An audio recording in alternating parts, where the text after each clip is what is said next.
окуучуларыбыз. Биз өткөнкү сабактардан биз силерге маалым болгондой сабагыбызда ушул түз эфирибизде алгачкы болгон 3-4 кадамын үйрөнгөнбүз. Негизинен 4-чү кадамды жакшы сөз айтуу боюнча бүткөнбүз, бирок аны толук бүткөн эмеспиз. Мындайча айтканда, өткөн сабакта балким 1 саат бөлсөк деле, ал сабак жетиштүү болуп эсептелинген эмес. Анткени жакшы сөз айтуу канчалык деңгээлде адамдарга маанилүү экенин билген соң, ошону кантип айтышындагы жолун бүгүнкү сабактан үйрөнөбүз. Жөн эле жакшы сөз айтып коюу менен тим болуп калбаш керек экен. Анын дагы өзүнүн эрежелери бар, ыкмалары бар. Караңыз. Биринчи подтема, биринчи кадам жеңил таанышыңыз. Же болбосо кантип маек курабыз. Ушул аттуу темада болгон. Анан экинчиден экинчи кадамыбыз биздики укканды үйрөнүңүз, кулак сиздин жакшы маектин куралыңыз болуп эсептелинет деген темада маек кылганбыз. Анан үчүнчү биздин кадамыбыз көңүл буруңуз, маекти сактап калыңыз. Мына ушул темаларга көбүрөөк басым жасаганбыз. Ал эми 4-чү темага жакшы сөздү аябаңыз, жакшы сөздөр кантип мамилени оңдой алат деген темада убактыбыз тар болгонуна байланыштуу көп айта алган эмеспиз. Эми бүгүнкү сабакта толугу менен буйруса 4-чү кадамды басып өткөнбүз. Кана, баарыбыз кирдикпи? Эгерде кирип калган болсок, анда сабагыбызды баштай берели. 4-чү кадам. Жакшы сөз айтуу. Жакшы гана сөздү айтуу кандай мактоо, алкыш болсун. Мисалы үчүн, биз жогоруда айткандай эле мактоонун 2 түрү болот дегенбиз. Мурунку сабактарда мактоонун 2 түрүн айтканбыз. Аны акчага салыштырганбыз. Туурабы? Мисалы үчүн, оригинальный болгон банктан чыккан кадимкидей биз билген акча, купюра, мына ошол оригинал болуп эсептелинген. Магазинде, банкта, любой жерде, каалаган жерде биз аны өткөрүп, өзүбүзгө керектүү нерсе ала алабыз. Туурабы? Ал эми фальшивый болгон, жасалма болгон акча менен биз балким 1-2 магазинде алдашыбыз мүмкүн, бирок бардыгын эмес. Анын кесепети дагы оор болот деп айтканбыз. Анткени фальшивый болгон акча менен өзүңүзгө башка бир буюмду алып алыш, бул албетте өтө бир чоң кылмыш болуп эсептелет. Мына ошондой эле жакшы сөз айтуу дагы анын мактоо айтканда жалган жана чын болуп экиге бөлүнөт. Орус тилинде буну биз лесть деп коебуз. Жалгандан гана мактоо айтуу. Бул кимдерде кездешет? Көбүн эсе жумушчуларда. Жумушчулар өзүнүн башчысына эмне кылат? Жалгандан эле бир өзү каалабаган ыкмада эле ага бир жакшы сөз айткысы келет. Жакшы сөз айткысы келет дагы, анан кийин бирок анын жакшы сөзү ишке ашпай калат. Анткени ал чын дилден айткан эмес. Мактоосу жалган деңгээлде болгондуктан анын мактоосу өткөн эмес.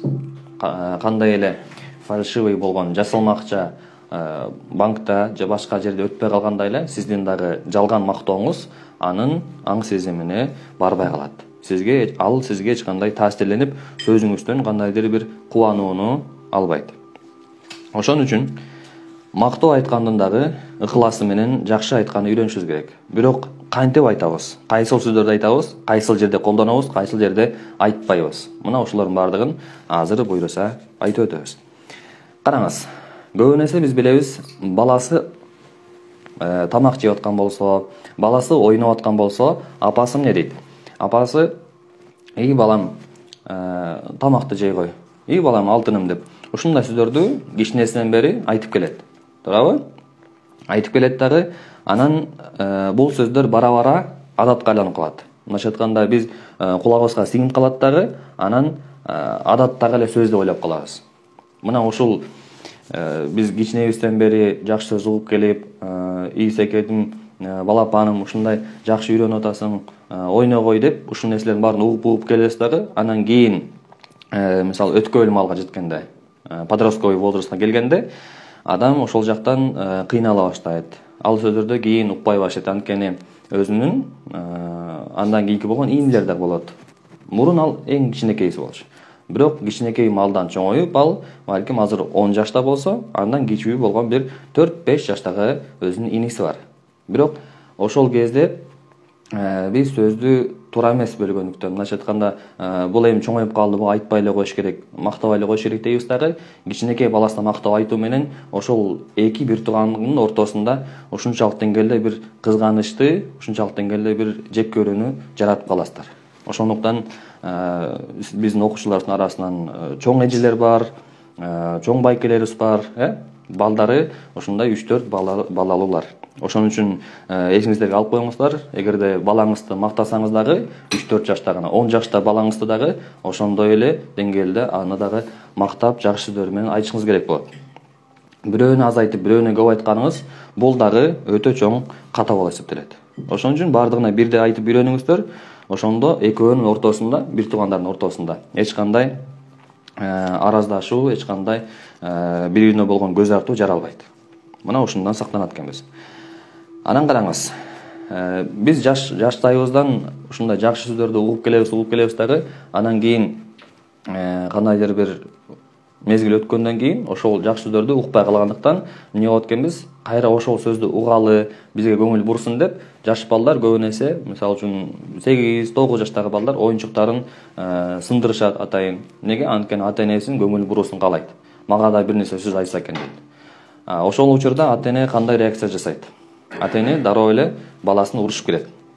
Бул эмнеге сындырып салдың деп. Бирок түпкүлүк ошол баланын максатын билбейт. Эмнеге ал оюнчукту сындырды?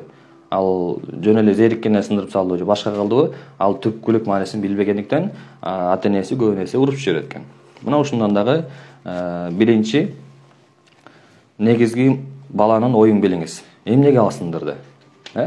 Балким ал чындап эле сиздин көңүлүңүзгө, сиздин көңүл бурууңузга муктаждыр. Ошон үчүн ушундай учурларга туш келип калсаңыздар, кагып силкпестен биринчи билиңиз. Абалды түшүнүңүз. Эмне үчүн сындырдың?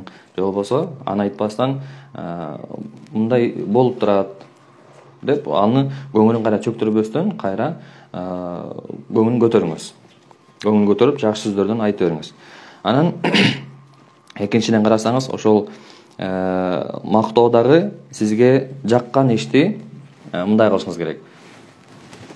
Жаш бала дагы кээ бир учурда жакшы иш кылат, кээ бир учурда ата-энеге жакпагандыгы ишти кылат. Туурабы? Мына ошондо ата-энеге жакпаган ишти кылса деле, мисалы үчүн телефон чукулаган аябай эле зыян жаш балага. Бирок телефон чукулап атса, ушул балам алаксып турсун, мен башка иштеримди бүтүрө калайын деп, көп ата-эне ушул баласына аябай чоң залакасын тийгизет ошол телефонду берип коюу менен. Мына ошол телефонду жаш бала көп чукулайт, анан кийин ал жакта көп нерсени үйрөнөт, көрөт. Анан ушинтип алаксып, момоюп жош болуп отургандан ата-энеси сүйүнөт дагы, балам сегедин ошону мактап, ошону отурганына мактап айтат. Балага ошол нерсе кайра жагат дагы, ошол абалда көп калуусун каалайт. Ошон үчүн мактоонун дагы өз орду жайы бар экен. Кайсыл учурда макташ керек? Сизге балаңыз сизге жага турган бир ишти аткарса.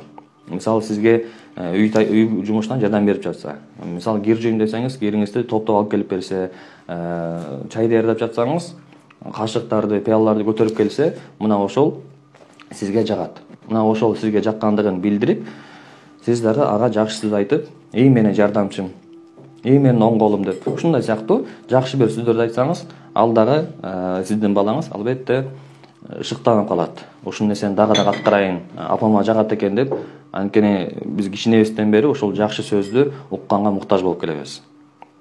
Ал эми ошол жакшы сөздү бизге эң эле жакын болгон ата-энебиз айтып атса, кандай гана ошол балага чоң бакыт болуп эсептелет. Ошондуктан сизге бир жаккан бир ишти аткарып аткан болсо балаңыз, мына ошондо аны мактаңыз, мактаганда ошол бала ал ишти көбүрөөк аткарып баштайт. Мындайча айтканда, сиз жакшы көргөн ишти. Эгерде сиз жактырбаган иш болсочу, аны дагы дароо кагып силкип урушпастан абалды түшүнүп, андан кийин ага ошол нерсени башкача өңүттө түшүндүрүп айтып бериңиз.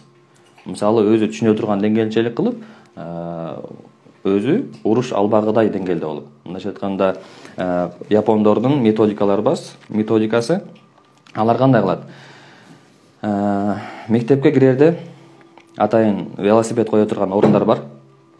Анан кийин ал жерге жазып койгон. Жакшы окуучу велосипедин мындай коет деп ал жерге жазып койгон. жакшы окуучу велосипедин мындай койбойт деп X коюп койгон. Карасаңыз ал жерде жакшы окуучу мындай кылат, жаман окуучу мындай кылат деген жер жок да. Ошон үчүн Япониянын бала тарбиялоо ыкмасын көпчүлүк дүйнө колдойт. Канчалык адамдар көп болбосун, кандай методдор болбосун, ошол Япониянын бала тарбиялоо ыкмасы бүгүнкү күндө эң эле жогорку деңгээлде болуп эсептелет. Мына ошолор балдарын тарбиялоодо жаман деген сөздү колдонбостон, бул ишти жаман балдар кылат, сен жаман бала деп, мындай биз көп эсе ашыртта керебиз, өлүңгүрөйүн депчи. Мына ошондой сөздөрдөн дагы арылып туруп, сиз жакшы деген сөздү өзүңүзгө илип алыңыз. Өзүңүз аласыз дагы, жакшы бала мындай кылат, жакшы бала мындай кылбайт. Ушундай өңүттү айтыңыз. Айырмасын карасаңыз, жаман бала мындай кылат, жакшы бала мындай кылат дегенден көрө, жакшы бала мындай кылат, жакшы бала мындай кылбайт деген андан дагы жакшыраак. Ошондо мисалы үчүн велосипедти алып да, мисалгачы. Анан кийин велосипедти өзү узундан коюш керек болсо, анан ал бала түз коюп коюптур, Анан бирөө келип туруп айтат: "Жакшы бала велосипедин мынтип койбойт. Мынакей, жакшы бала велосипедин мынтип коет." Ушундай сыяктуу өзүңүздөргө салыштырып, башка учурларда дагы ушул нерсени колдонуңуздар. Көрдүңүздөрбү? Жаман деген сөздүн ордуна жакшы деген сөздү алып туруп, анан кийин мындай кылбайт деген сөздү кошуп коюңуз. Жакшы бала мындай кылбайт. Анан ал бала ойлонуп калат. Аң сезим ошол нерсе туйлат. Демек жакшы бала бул нерсени кылбайт экен. Мен жакшы бала болушум керек. Жакшы бала эмнени кылат? Жакшы бала буну кылат деп багат көрсөтсөңүз, мына ошондо ушул нерсени көбүрөөк көңүл буруп ошого жасай баштайт. Мына ошондо жаш бала кичинекейинен негатив, ушундай ар кандай психикалык атакалардан, ушундай көптөгөн коркунучтардан бала ушундай өзүн түнт болуп, ушундай кыйналган, сыгылган бала болуп чоңойбойт. Элге ачык болгон, активный, жакшы сүйлөгөн балдардан, уулдардан болуп чоңоет. Ошон үчүн жаш балаңыздарды жаштайынан эле ачык болуп, элдер менен сүйлөшкөнгө, баарлашканга көбүрөөк машыктырып үйрөтүңүздөр. Анткени бул нерсе кийин балаңыздын жашоосуна аябай чоң пайдасын тийгизет. Караңыз. Балаңыздын кылык жорун караңыз. Кылык жоругу сизге жагып жатса, мына ошону мактаңыз. Мактасаңыз, ал ошол кылык жоругун, жакшы болгон кылыгын кайра өстүрүп, ошол нерсени көп жасай баштайт. Анан мактооңузду кайра ошол нерсени кылган сайын айта бериңиз. Эгерде сизге жакпаган бир кылыгы болсо, мүнөзү болсо, ал нерсеге дароо эле критикалап, аны урушуп кирбестен, мындай башкача өңүттөн карап, жана мен айткандай, жакшы бала мындай кылбайт деген таризде ошону айтасыз дагы, анан ага мактоо айтпаңыз. Мындайча айтканда бир жаман иш кылып келсе, үй балам деп мындай жакшы нерсени айтып койбоңуз. Азыр бүгүнкү күндө көрүп деле калабыз. Көчөдөн бир сөгүнгөн нерсени үйрөнүп келет. Анан аталар да көбүнчө ошол бүгүнкү күндө ушундай болуп турат. Интернеттен да карасаңыздар чыгып калат. Баласы бир сөгүнгөн сөздү үйрөнүп келсе, молодец, азамат деп кайра шыктандырат да. Мындайча айтканда, сөгүнгөнүң мага жакты, дагы үйрөнүп кел, чогуу келип алып сөгүнөлү, сагыналы деп ушундай нерсеге баланы калыптандырат. Ошон үчүн сактаныңыздар. Сизге жакпаган нерсени ал баладан арылтыш үчүн ал нерсеге болгону көңүл бурбаңыз, мактабаңыз, анан критиканын ордуна туура түшүнүктөгү чоң кишиге сүйлөгөндөй кылып айтып бериңиз. Ал жаш бала аны деле жакшылап айтса, ал дагы түшүнөт, туурабы? Анан бир гана жаш бала калбасын темабыз, башка дагы мисалдарды айтайын. Караңыз, жаш үй бүлө дейли. Жаш үй бүлө эми гана үй бүлө куруп 2 жаш, анан жолдошу күйөөсү аялына гүл көтөрүп келди. Келинчегинен гүл көтөрүп келсе, келинчеги ошол алгачкы убактарда эмне дейт? Башында жаңы ушундай үйлөнгөн кезде рахмат, кам көргөнүңүзгө ыраазымын деп ушундай жакшы сөздөрдү айтат. Кийин ортодо бир үй бүлөлүк түйшүктөрү башталат, бир аз кыйынчылыктар боло баштайт. Бирок ошондой болсо дагы жолдошу аялынын көңүлүн көтөрүп коеюн деп бир гүл алып келсе, бунун ордуна 1 литр май алып келсеңиз кандай эле деп башка сөз айта баштайт. Ошол сөздү айткандан кийин ошол күйөөсү ага кайра кийин гүл алып келеби, алып келбейби? Алып келбейт. Эмнеге? Анткени анын гүл алып келгендигин баалаган жок. Адамга эң негизгиси бир нерсе кылганда ошол нерсе бааланса, кандайдыр бир адамдардын көз карашында жакындарын көбүн эсе жакындары ал нерсени бааласа, кабыл алса, мына ошондо ал нерседе ошол адамда шыкпайт болот. Дагы жасайын дейт, көбүрөөк аракет кыла баштайт. Эгерде мурун гүл алып келип жүргөн болсо, кийин ортодо алып келбей калса, мына ошону аялдар өздөрү эле күнөөлүү. Неге? Анткени ушунча акча корот, эмне кылат элең, 250 сом, андан көрө 1 килограмм картошка, 1 литр май алып келип койсоң, канча бир 2 жумага чыдайт элек деп айтышат, туурабы? Мына ошондон дагы өзүңүздөрдү сактап, жолдошуңуздар сиздерге кандайдыр бир белек алып келген болсо, сиздер ошого ыраазы болуп, рахмат кам көргөнүңө, мен сизге ыраазымын деп ушундай сөздөрдү айтсаңыз, ал дагы ушундай белектерди көбүрөөк бере баштайт. Белек алган кимге эле жакпасын, туурабы? Сизге бул сөздөрдү жагат.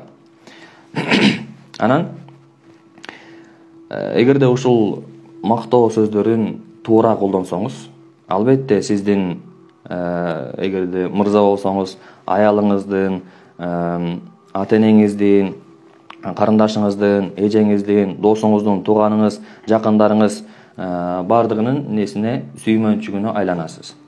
Кимге эле жакшы сөз жакпасын, туурабы? Бирөөгө барып туруп жакшы сөз айтсаң, ал ошол нерсени өмүр бою эстеп унутпайт, туурабы? Ошол нерсени эстеп калат. Эгерде сизге ошол нерсе, сизге ушундай жакшы бир сөз айтылса, бирөө сизге комплимент айтса, аны сиз эч качан унутпайсыз, туурабы? Унутпайсыз дагы, ал адамга мамилеңиз жакшырып, ага бир нерсени бөлүшүңүз келип, ага жакшы мамиле кыла баштайсыз. Ошондой эле критика дагы, өткөн сафта да айткам, дагы айтылып кетейин, критика дагы адамга эсинде калат. Эгерде бир нерсени сен ушундай кылып салдың, мындай кылбашың керек эле деп уруш сөздү уккан болсо, ал дагы ал адамга көбүн эсе эмне кылат? Жаман өңүттө карап калат. Ал менен кийин сүйлөшкүсү келбей калат. Анткени кайра адам ошондой критиканы угуусун каалабайт. Ошол адам кайра айтып коет деген коркунучта ал адам менен кайра баарлашууга, маекке көбүн эсе чыкпай калат. Түшүндүкпү? Караңыздар. Ошол мактоону, жакшы сөз айтууну биз айттык, ордорду менен колдонуш керек экен. Анан туура колдонуш керек экен. Жалган болуп калбаш керек. Чын менен, ыклас менен айтылыш керек. Мына ошондо гана сиздер күйөөңүздүн, өзүңүздүн аялыңыздын, ата-энеңиз, бала чага, досторуңуз, коллегаңыз, бизнес партнеруңуз, ким гана болбосун, бардыгынын эң эле сүймөнчүгүнө айланган мыкты маектеги курган адам болуп эсептелип каласыз. Ошон үчүн жакшылап аракет кылабыз. Ушул нерсени жөн эле угуп коюп, жазып коюп калып кетпестен жашооңузда да колдонуңуздар. Бүгүнтөн баштап. Аягында сиздерге тапшырма берем. Мына ошол тапшырмаларды баарыбыз аткарып, анан WhatsApp болгон группада баарыбыз отчет жиберип турабыз. Макулбу? Кечээ күнү Назгүл эже жакшы маек курган экен. Мен тапшырма берген болчумун. Бейтаныш болгон адам менен таанышыңыз деп. Бейтаныш болгон адам менен таанышуунун ыкмаларын, жолдорун үйрөткөм. Мына ошол ыкма менен Назгүл эжебиз эмне кылыптыр? Бейтаныш болгон адам менен больницага барганга чейин маек куруптур. Канча убакыт бою маек куруптур. Мына ошол азыр деле Назгүл эжеге аябай чоң таасирин тийгизди, пайдасы тийди. Ошон үчүн сиздер бул нерсени жазып эле калып кетпестен дароо колдонуңуздар. Анткени биз жашообузда канчалаган адамдар менен жолугабыз, канчалаган бейтаныштарды көрөбүз, туурабы? Эми ошолордун бирөөсүн алып деле таанышып, мындай сүрдө кетиришиңиздер керек. Акырындан ошол нерсеге көнө баштасаңыздар, кийин барып көп адам менен дагы баарлашууга, сүйлөшүүгө өтө баштайсыздар. Жеңил болот деген. Анан эгерде сиз ошол жакшы сөздөрдү канча көп айтсаңыз, мына ошончо сизге кайра ал кайтып келет.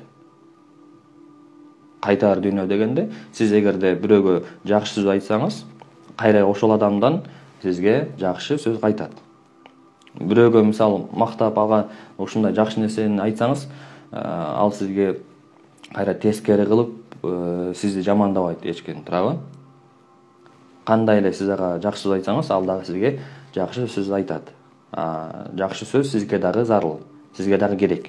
Сизге дагы айтылып туруш керек. Ошон үчүн өзүңүзгө биринчи айтылуусун кааласаңыз, алгач башкаларга айтып үйрөнүңүз, анан өзүңүзгө дагы кайтат. мен деле адаммын го, менде деле көңүл бар го, мага деле айтсын да мен деле баштай берем дегенди токтотуңуз. Алар билбейт, бирок сиз билесиз. Сиз салкка катышып атасыз, демек ушул нерсенин баарын үйрөнүп атасыз. Ошону сиз башкаларга да колдонуңуз. Жакындарыңызга, досторуңузга, ата-энеңизге, жубайыңызга, жолдошуңузга, бала чакаңызга баарына акырынан колдонуп баштасаңыз эле сизге ошол нерсе кайта баштайт. Кайра өзүңүзгө эле бул нерсе эмне болот? Жагат сөзсүз түрдө. Анан сөзсүз түрдө дагы да бир айтам. Мактооңуз чын ыктылас менен болуш керек. Эч качан жалган айткан мактооңуз өтпөйт. Аны байкап коюш оңой эле болот. Анткени жалган менен чынды адам оңой эле ажыратып билет. Кантип чын айтабыз? Туура сөздү жана туура сөздүн ордун дагы практикалап колдонобуз. Караңыз. Туура сөздүн тууралыгын табат экенбиз, андан кийин ошол сөздүн дагы ордун табат экенбиз. Ордуларын дагы жана жогоруда айтып кеттим, Кайсыл учурда балаңызга мактоо сөзүн айтасыз, алкыштарды, кайсыл убакытта айтпайт экенсиз. Мына ушуга сыңардайлы азыр дагы бир нече болгон пункттарга кирип чыгабыз. Караңыз, атайын эрежеси бар. Мактоо айткандын дагы өзүнүн эрежеси болот. Караңыз. Алгач биринчи билели. Көпчүлүк адамдар мактоону комплимент деп коелу. Комплиментти кантип айтат? Кана талкуулап көрөлү. Кыска айтат, кыска жооп угат. Мисалы караңыз. Костюмуң жакшы экен. Ал эмне дейт? Болбогон учурда эң эле болбоду дегенде ооба деп коет. Кыска болуп деп коет. Сиз ал менен эле бүтүп калбашыңыз керек. Эки сөз менен эле костюмуң жакшы экен деп эле сөз менен айтылып калбасын. Айтылса дагы чын жүрөк менен айтылсын, бирок эки сөз жетиштүү эмес. Эки сөз менен айтсаңыз, костюмуң жакшы экен деп койсоңуз, ал ооба дейт. Эгерде комплиментти, ошол жакшы мактоону кабыл алганды билбеген болсо ал адам, анда жок, бул костюм эскирип калды деп кайра тескери өңүтүн айтат. Ошон үчүн комплиментти айтуудан дагы биринчи кабыл алганды дагы үйрөнүш керек. Эгерде сиз өзүңүзгө мындайдыр бир комплекс не деп коет эле, комплексовать этсеңиз, комплекс деп коет, адам өзүнөн өзү сыгылып, менин кийимим баарды көргөн, бул нерсени канча жылдан бери кийип жүрөм, 2 жыл өттү, бул жакшы эле эмес деп өзүнөн өзү ушинтип сыгына берет. Болбосо бейтааныш адамдар ал кийимин көрө элек. Негизинен ал жакшы эле кийим экен, мисалы. Анан бирөө менен таанышып алсаңыз, сизге ал кийим эски болгон менен ал адамга ал эски болуп эсептелинбейт да. Анткени ал сизди биринчи жолу көрөт ал кийимде. Анткени сиз жакшы сапаттуусун алгансыз, дагы деле ошол сапатында турат. Бирок болгону сиз 2 жыл колдонгонуңуз үчүн сизге ал эски болуп көрүнүп атат. Анан ал сизге айтып калды. Көйнөгүң аябай сонун экен. Мага жакты. Десе, жок, бул көйнөгүм 2 жылдан бери кийип жүрөм, каяктан дейт. Ушинтип айтасыздар. Туурабы? Көбүнесе биз дагы комплиментти, мактоо сөздү, айтылган бизге карата адреске айтылган жакшы сөздөрдү туура кабыл албайбыз.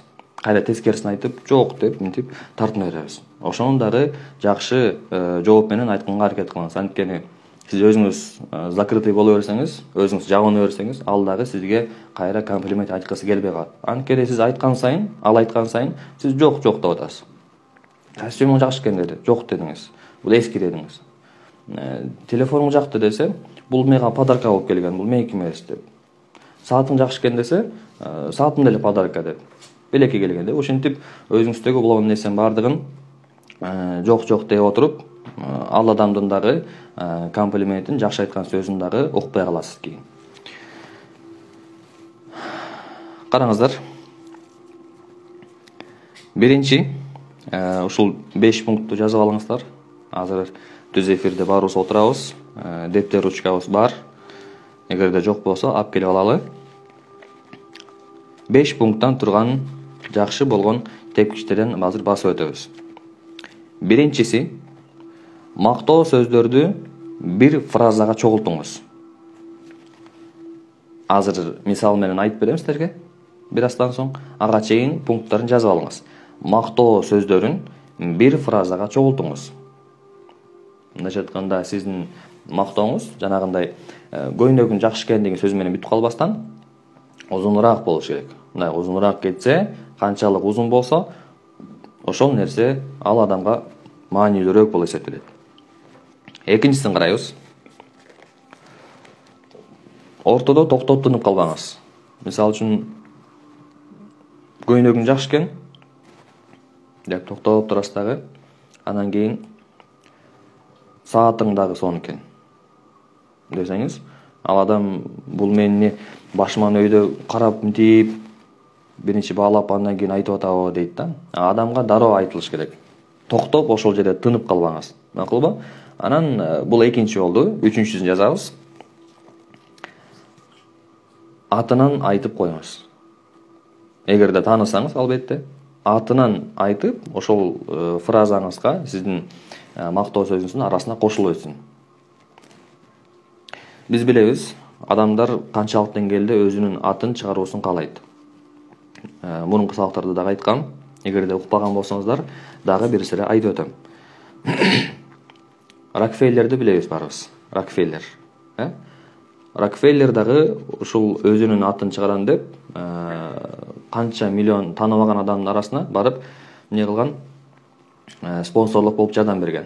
Мисалы Пекинге, чоң бир больница салдырган, ал жерге спонсор болуп, ал жерге миллиондогон, миңдеген Кытайлар кирет, жарланат, анан ал жакта эмне деп турат? Рокфеллердин аты бар.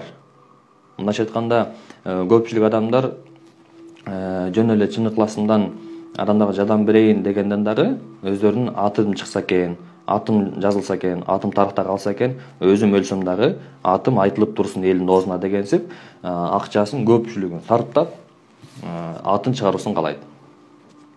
Ал болсо кээ бирөөлөр атын башка жол менен да чыгарат. Мурдагы кайсыл бир адамдын атын айткан болчумун, билесиздерби?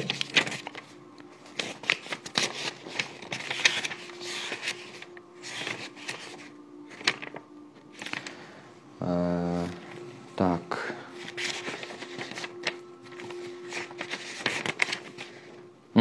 Мынакей. Дилленджер.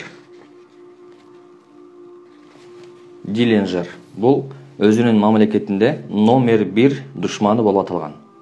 Кээ бир адамдар өздөрүнүн атын чыгарам деп, атың чыкпаса жер өртө дегендей, өздөрүнүн атын хайп кылам деп, өзүнүн атын таанытам деп, эмне кылат?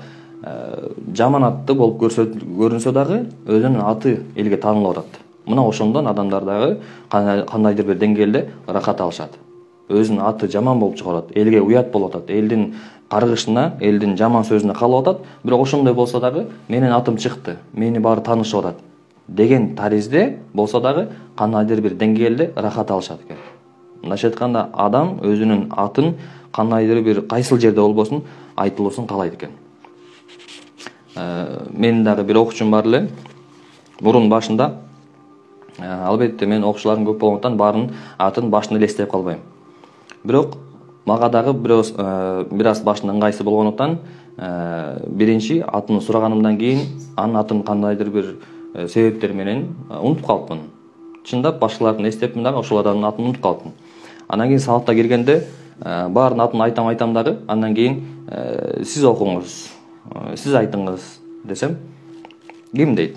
Анан кийин сиз десем, менби дейт. Ооба десем, анан окуушу кыйын да. Мындай араңдап, өзү каалабагандай болуп окуйт. Башкача айтканда, менин дагы атымды айтса гана дейт да. Неге менин атыман айтпайт? Атыман айтпайбы деген ойлор келет. Ошон үчүн сиздер жазып алат экенбиз.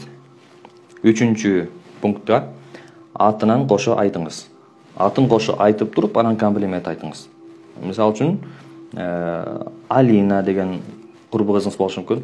Алина деп туруп, андан кийин эмне кылат экенсиз? Пункт боюнча өзүнүн эрежеси менен мактоо сөзүн айтып баштайт экенсиз. Мына ошондо ал мактоо ага жагып баштайт. Деңгээли өсөт.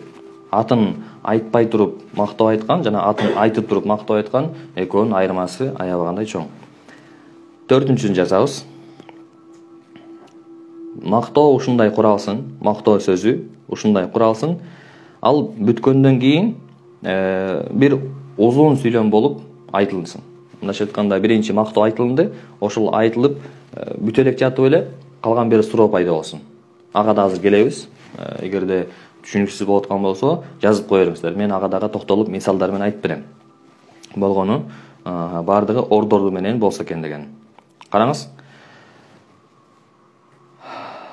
Мактоонун ошондой жол менен айтканыңыз мактоо узун болуп эсептелет. Ал адам мага бир көп мактоо айтты дегендей бир тыянак чыгарат. Өзү дагы билбейт, бирок сиз жарымын мактоо кылып айтсаңыз, анан жарымын башка бир суроолуу кылып туруп бир сүйлөм кылып койсоңуз, ошонун бардыгын бере алат дагы, мына ушул сөздүн бардыгын ушул адам мага айтты деген ойдо, жакшы ойдо калат. 5-чисин жазабыз. Мактоо сөздөрдөн топтолгон сүйлөмдүн жарымы эсте каларлык болсун. Мактоо сөздөрүңүздүн топтолгон ошол бир сүйлөм не болсун? Жарымысы жок дегенде. Жарымысы ошол адамдын эсте кала тургандай бир деңгээлде жакшы бир ыкылас менен айтыңыз. Балким ортодо бир нерсени айтып атканда жайрак айтып калышы мүмкүн, бирок 50% жок дегенде. 50% ушунчалык деңгээлде анын жүрөгүнө жеткендей болуп айтылыш керек. Түшүндүкпү? Бул нерсе кыйынбы айтыш? Кыйын, ооба. Бирок дароо эмес. Дароо эле кыйын болуп кете бербейт. Акырындап үйрөнөсүздөр. Башында эле бул нерсе силерге оор келип кетет, мындай кыйын болуп кетет деп ойлобоңуздар да өзүңөр. Буну акырындык менен үйрөнүп машыкса болот. Атайын тапшырмаларды берем, ошолорду аткаруу менен дагы жакшылап такшалып каласыздар.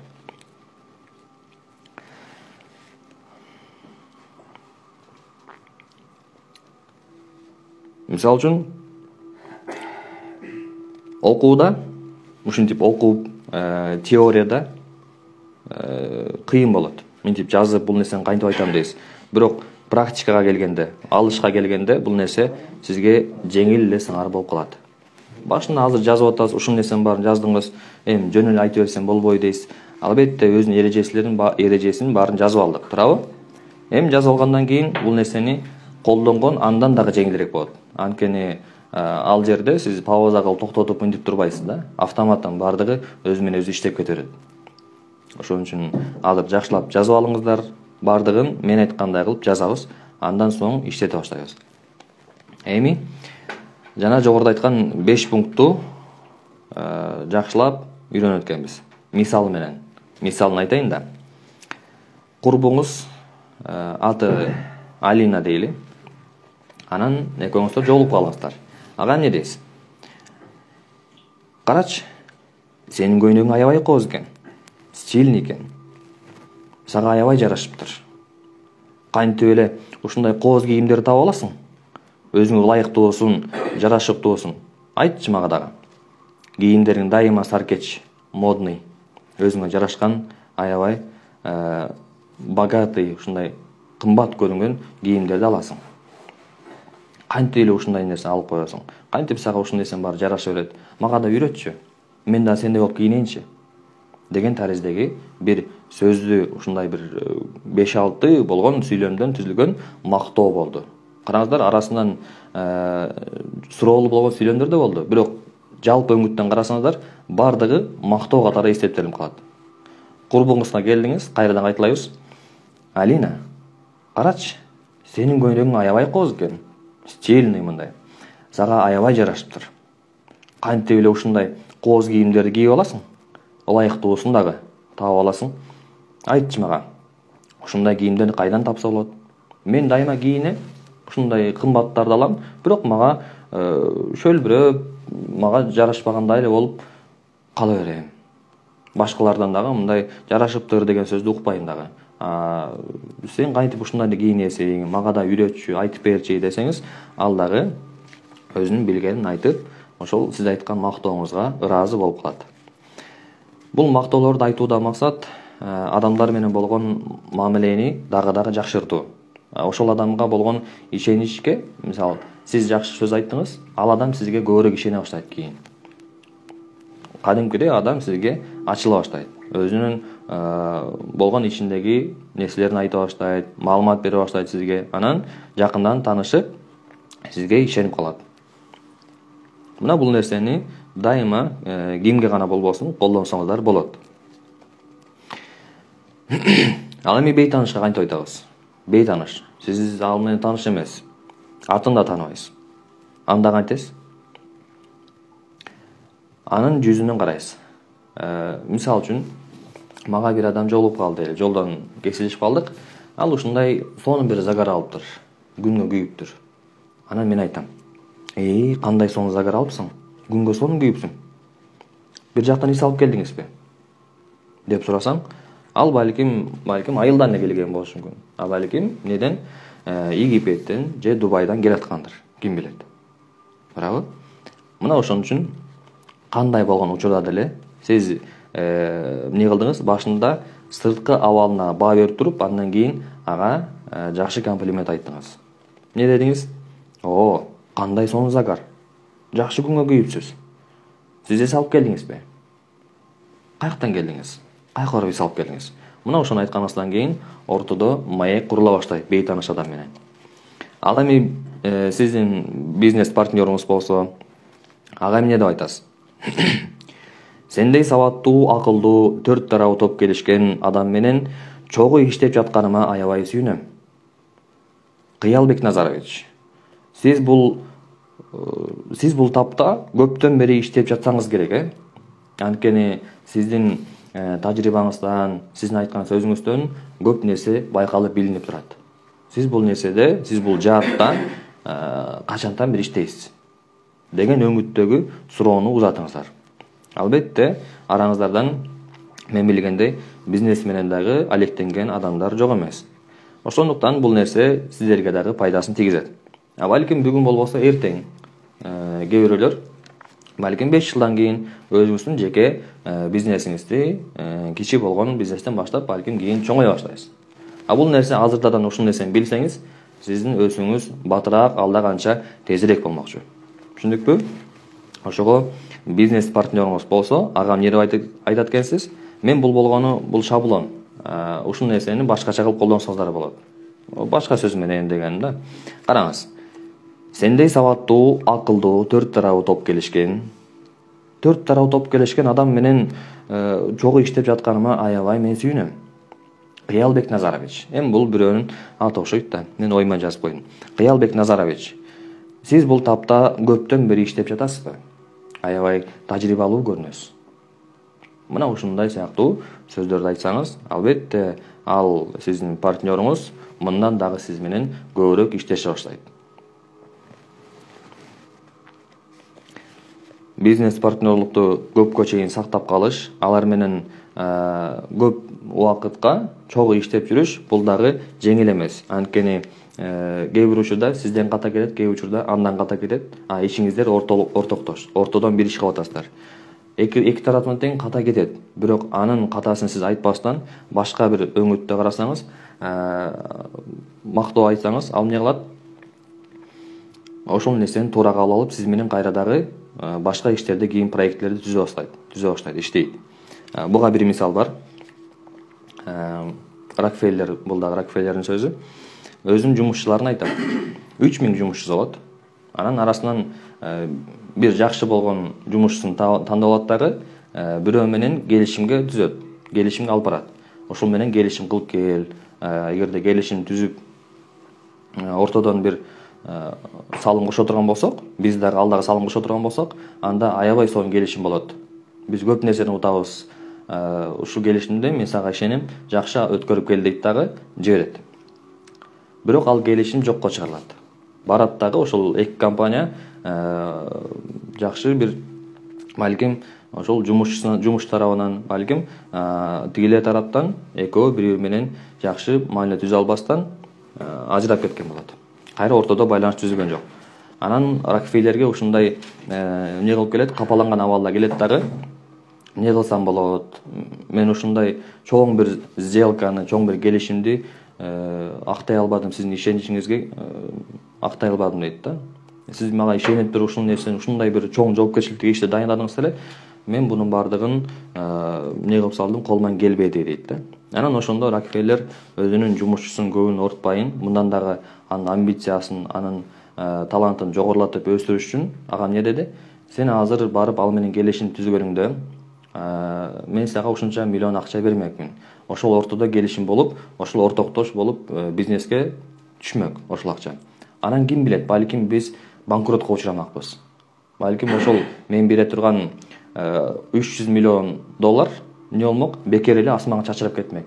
Сен жок дегенде, жок деген эмес, ал жерге айтат, сен бизге 50% кириш алып келдиң дейт.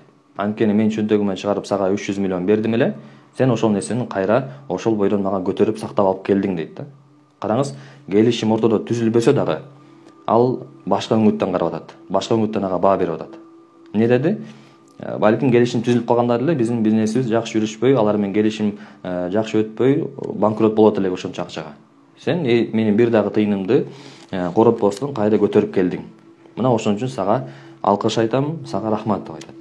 Ошон үчүн бизнес партнерлордо дагы кээде бирөөнө ката кетсе, кээде сизден ката кетсе, ортодон жакшы келишим менен түзүшүп бири-бирин түшүнүш керек экен. Эгерде ал тараптан кеткен болсо, ошонун башка жагын караңыз. Түшүнүктүбү? Дароо эле ортодон уруш жаңжал чыгарыштын кажети жок, анткени ал сизге керек, ал партнер. Аны жок кылып салсаңыз, канчалаган мүмкүнчүлүктөрдөн кур каласыз. Мына ошон үчүн ортолуктагы мамиле бекем болуш керек. Ыкылас эң эле маанилүү. Ыкылассыз болгон мактоо бул дагы эч кандай жакшы таянак алып барбайт. Эгерде сиз ишеничи жок болуп, өзүңүзгө ишенбестен бир нерсени айткыңыз келип атат, бирок өзүңүзгө ишенбей турасыз азырча. Ал нерсени айтуудан азырынча мен даяр эмесмин деп эсептедиңиз. Эгер даяр эмес болсоңуз, анда айтпаңыз. Азыр даяр эмессизби? Аны айтпай туруңуз. Анткени бир нерсени өзүңүз толук 100% ишенбейин бир нерсеге. Сиз эмне кыласыз? Ал нерседен кайра кол жууп калышыңыз мүмкүн. Толук түрдө ал нерседен кайра алыстап кетишиңиз мүмкүн. Мисалы үчүн бир адамга жакшы бир мактоо айтайын дедиңиз, бирок өзүңүзгө анча ишенбей туруп, жакшы окшошпой калды мактаганыңыз, билинип калды жалган айтканыңыз, мындай чын жүрөктөн айтпаганыңыз билинип, ишеничсиз айтканыңыз билинип калды. Сиз өзүңүз чын жүрөктөн ага баа бергениңиз окшошпойт да. Болгону тил менен гана айтылып калды. Анан ал нерсени адам байкаган соң, кийин сиз менен сүйлөшкөндөн дагы алыс боло баштайт. Анткени сиздин өзүңүзгө ишенбегендиктен, сиз өзүңүзгө ишенбедиңиз, ал адам сизге да ишенбей калат эми. Ошон үчүн биринчи алгач өзүңүзгө толук түрдө 100% ишенип туруп, ошол нерсени айта алам, колуман келет дейсиз дагы, чын жүрөк менен, тилден эмес, чын жүрөк менен ошол нерсени айтсаңыз, комплиментти, жакшы сөздү, мактоону, мына ошондо ал адам сизге көбүрөөк ишенич арта баштайт. Анткени сиз өзүңүзгө ишеничтүү болгон абалда сүйлөп атасыз ага. Сен ушундай адамсың. Сен кийимиң аябай жакшы жарашып тур. Аябай сонун кийинипсиң. Сага сонун жарашат экен деп, ушундай сыяктуу сыртынан жакшы комплименттер айтып туруш керек. Болбосо башка дагы комплименттер толтура. Ар кандай сферада, ар кандай тармакта колдонуп айта берсеңиздер болот. Бир гана кийимге басым кылбаңыздар. Мен болгону сиздерге как метафора катары ушул кийимди гана алдым, а сиздер кандай гана болбосун, ушул нерсени колдонуп салыштырып кете бериңиздер. Мисалы үчүн сиздин балаңыз презентация ачык саатка катышыш керек болчу, презентация даярдады. Анын презентациясы жакшы сонун даярдаган болсо, бирок жакшы айтып бере албады да. Мисалы үчүн класска балким сүрдөнүп, уят болуп, ушундай мектептен ыйлап келди. Ушинтип келген учурда ага кандай алкыш айтасыз, аны кантип көңүлүн көтөрөсүз, аны кантип ошол жасаган мээнетин, аракетин баалайсыз, ал сизден. Түшүнүктүбү? Ошону жакшылап бардыгын эске алыш керек. Бир гана кийимди айткан жерим жок бул жерде. Анан сиздерге тапшырма болсун. Бул бир күндө бир сөз болсо дагы, бир жол болсо дагы, бир кыска сүйлөм болсо дагы ата-энебизге, бир туугандарыбызга, досторубузга, келинчегибизге, балким сиздин аял киши болсоңуз, жолдошуңузга, балдарыңыздарга мактоо сөз айтып туруңуз. Ошол нерсе сиз өзүңүзгө адат болуп каласың да. Азырынча бул нерсе айтыш кыйын болот бүгүнкү күндө, анткени мурда соц сурамжылоо болгон болчу. Кандайдыр бир кайсыл бир убакта экенин билбейм, бирок топ болгон аялдардан сурамжылоо кылыптыр. Сиз бүгүн жолдошуңузга SMS жазыңыз. Азыр жазыңыз. Мен сени жакшы көрөм деген SMS'ти жаздырганда күйөөлөрүнөн SMS келди. Кайра ответ келди. Канча керек? Биринчи ответ. Машинаны сындырып койдуңбу? Талкалап жибердиңби? Жаңы кийим керекпи? Же болбосо ушундай сыяктуу бир муктаждыгын жое турган деңгээлдеги бир суроолорду берип атты. Мындайча айтканда, жолдошуна мен сени жакшы көрөм деген сөздү айтканда, жолдоштор дагы келинчектерине, аялдарына кайра эле ошол ответти, жоопту бербестен эмне кылды? Канча керек? Машинаны талкаладыңбы? Жаңы көйнөк керекпи? Косметика аласыңбы? Эмне керек? Досторуңа жолугасыңбы? Подружкаларыңа? Ушундай сыяктуу жооптор келди. Жана ошонун тескери абалы дагы күйөөлөрү аялдарына ушундай SMS жазганда, түшүңөн чочуп турдуңбу? Башыңа бир койдубу? Же болбосо сол жан башы менен турдубу деп ушундай сыяктуу башкача бир жоопторду берген. Кызыктай эле. Анан ошондой эле суроону дагы мен сизди жакшы көрөм деп туруп, ата-энесине, апасына, атасына SMS-терди жибердирсе, ата-энелер дагы азыр акча жок деген тариздеги жоопторду берди. Канча керек? Акча жок. Не керек? Ушундай сыяктуу алар дагы жооп жазатты. Ошон үчүн бүгүнкү күндө биз өтө эле жакшы сөзгө дагы муктаж экенбиз. Алгач өзүбүз муктаж болдукпу? Ошол муктаждыгыбызды кандырыш үчүн сиздер башкаларга дагы айтыңыздар. Аларга дагы айтуу менен сизге эле кайра өзүңүзгө кайтып келет.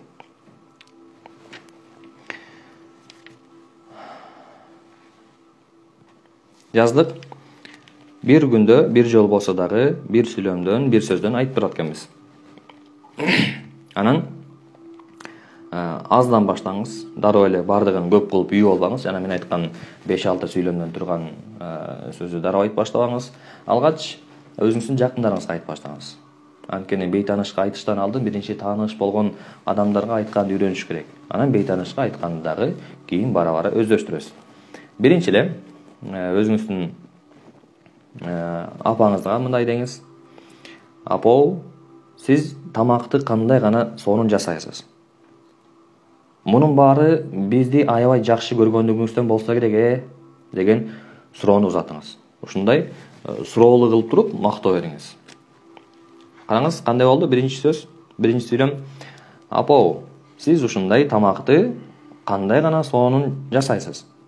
Мунун баары бизди аябай жакшы көргөндүгүңүздөн болсо керек деген суроо болду.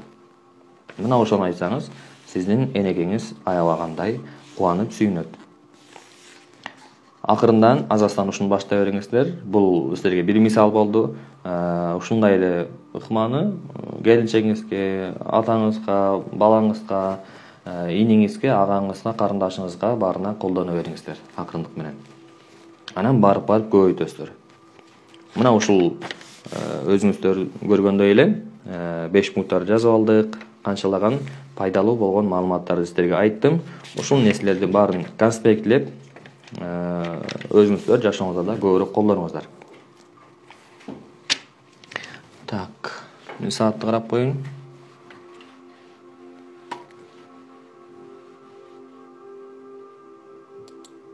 Мхм, 5 мүнөт убактыбыз бар экен. Караңыздар, 5 мүнөттүн ичинде мен сиздерге эмнени айтып бере алам.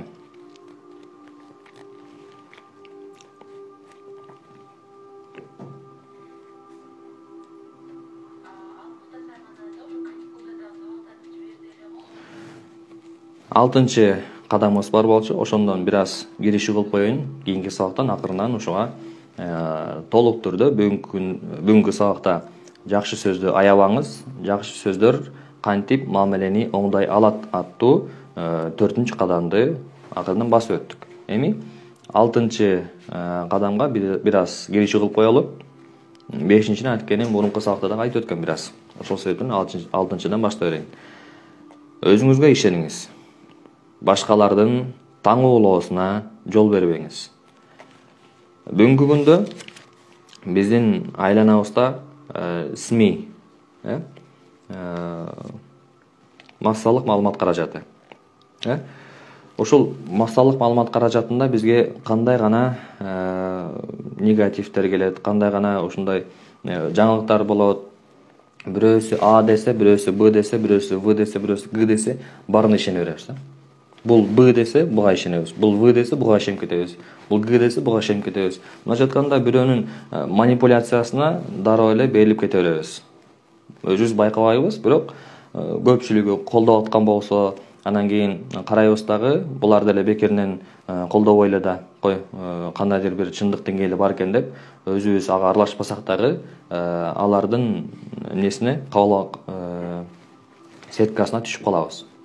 Ошон үчүн мындан дагы алысыраак болуп жүрүш үчүн сиздер алгач абалды субъективный эмес, объективный баалаганды үйрөнүшүңүз керек.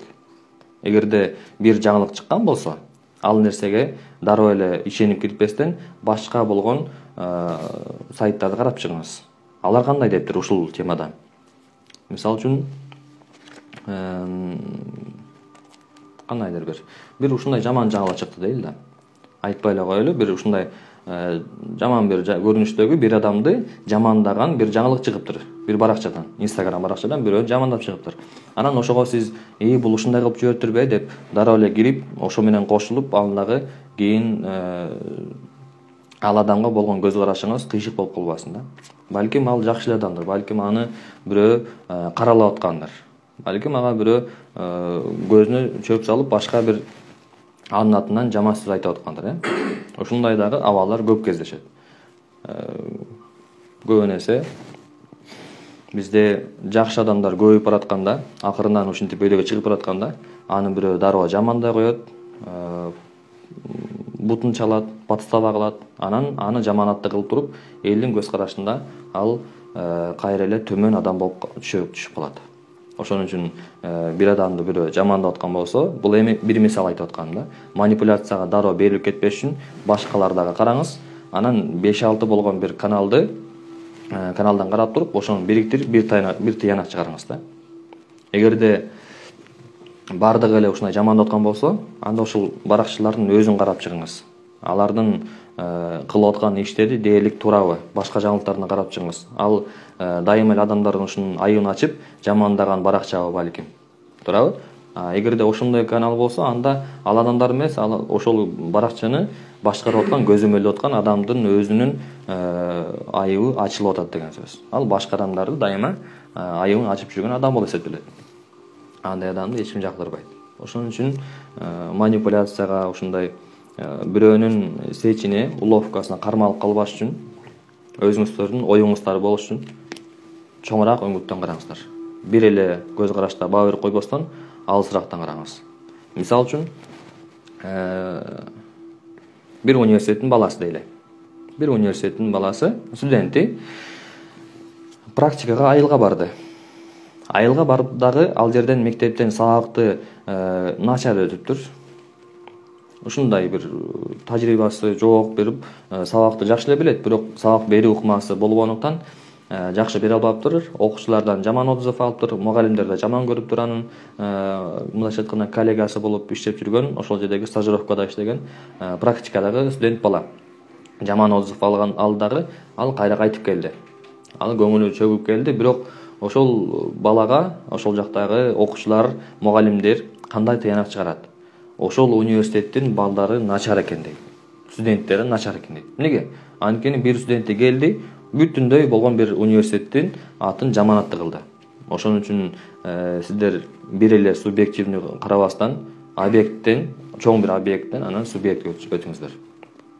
Эгерде мисалы ошол бала жакшы жагын көрсөткөн болсо, анын жакшы жагын башкаларда карап туруп, бул университетте бардыгы жакшы окуйт экен деген дагы тыянак чыгарып албаш керек. Анткени арасынан жаман окугандар да болот, туурабы? Ошон үчүн бардай кылып, бул адам окуса, өзү үчүн окуду, балким начар окуду. Ошон үчүн ал университетке андай баа бериштен алыс болуңуз. Бул болгон сиздерге бир мисал болду. Буну дагы өзүңүздөрдүн жашооңуздарга колдонуп үйрөнүңүздөр иншалла. Ушуну менен биздин сабагыбыз аягына чыкты. Баарыңыздарга чоң рахмат көргөнүңүздөргө. Түнүңүздөр бейпил болсун. Чоң рахмат.